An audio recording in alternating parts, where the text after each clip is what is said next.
Like to obviously start by wishing happy birthday to Fran Fisher, legend when it comes to Penn State athletics, legend when it comes to this community, and he's earned it. So I wanted to take some time and let him know how much we appreciate all his years of service to Penn State.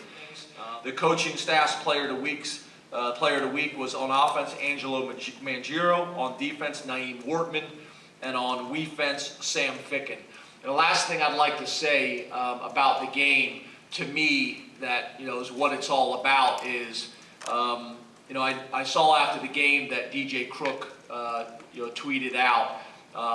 It's a dream come true. He tweeted out, and talking to some people, not only did that mean the world to DJ. Guys like DJ, we got a bunch of them in our program that come to work every single day and work as hard as anybody else and don't always get the opportunity.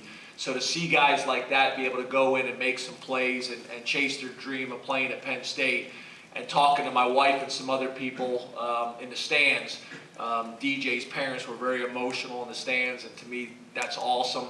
Bainey is another one, was so appreciative of the opportunity of getting in the game and playing, and I know his parents were really emotional as well. They're just two examples, but to me that's what it's all about those guys getting an opportunity to chase their dreams and go out and play and have some fun. James, what have you seen from Austin Johnson since you arrived at Penn State, and how has he impacted the defense so far? Well, it's funny because a lot of times he may not get the stats that maybe our linebacker or our other defensive linemen are getting, but a lot of it is he's the cause of it. They're having to double team him. He's 6'3", 6'4", 315 pounds. Probably the most athletic, 315-pound guy I've been around. The thing I like the most about him is every time I see him when he walks in the building or he's out at practice, he's got a huge smile on his face. He's unbelievably appreciative about being at Penn State, having a great experience. I think he's got a chance to continue to be a special player for us, and we're going to need him to be. When you can dominate the line of scrimmage on the defensive line or the offensive line, you have a chance to be successful, and him and Zettel make a really nice 1-2 punch for us inside. Bob Flanders in Harrisburg. Hi, James. How are you doing today? Good, Bob. How are you? I'm good. Thanks for asking. Hey, James, I was wondering if you could evaluate Christian Hackenberg's play in the UMass game, and I was wondering what you, John Donovan, and Ricky want to see from him in terms of improving over the final 2/3 of the season.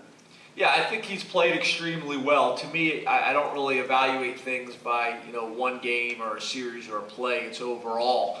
And let's be honest. For most of this season so far, he's shouldered a lot of the offense. So now that the running game is getting going, I think that's going to be really, really helpful. But like always, we're evaluating quarterbacks about third down percentage, which we're doing a really nice job of. Red zone, getting the ball in the end zone, which we need to do a better job of. Touchdown to interception ratio, but most importantly, wins and losses. And most of those categories, he's doing a nice job for us. I do think the penalties on offense have factored into that. They've been drive killers, and we got to get those things cleaned up. With guys who have been out there. Yep, very much so. Very, very important for the growth of our program and the confidence for those kids and the confidence for the coaches. Typically, you're looking at this throughout the week. You may say we're planning on playing a guy, and then he doesn't have a great week of practice, and you don't feel real confident of putting him in there, especially a young player. But typically, you kind of have an idea of what you're thinking throughout the week, and then Friday or Saturday morning, depending on when our staff meeting is, based on the time of the game, we'll go through offense, defense, we'll kind of go through all of our notes, and then we kind of talk about the depth chart and how we're planning on playing guys. So, it may be Jordan Lucas and Grant Haley. We're going to go 3-1, so 3 series to 1 series, or it may be 2-1 with Trevor and Christian, or whatever it may be. Or we may say, okay, this is this kid's first time really playing on offense or defense, so we want to get him 1 series in the first half and see how he does, and then that may mean 1 series in the second half or 2 series, and kind of grow from there.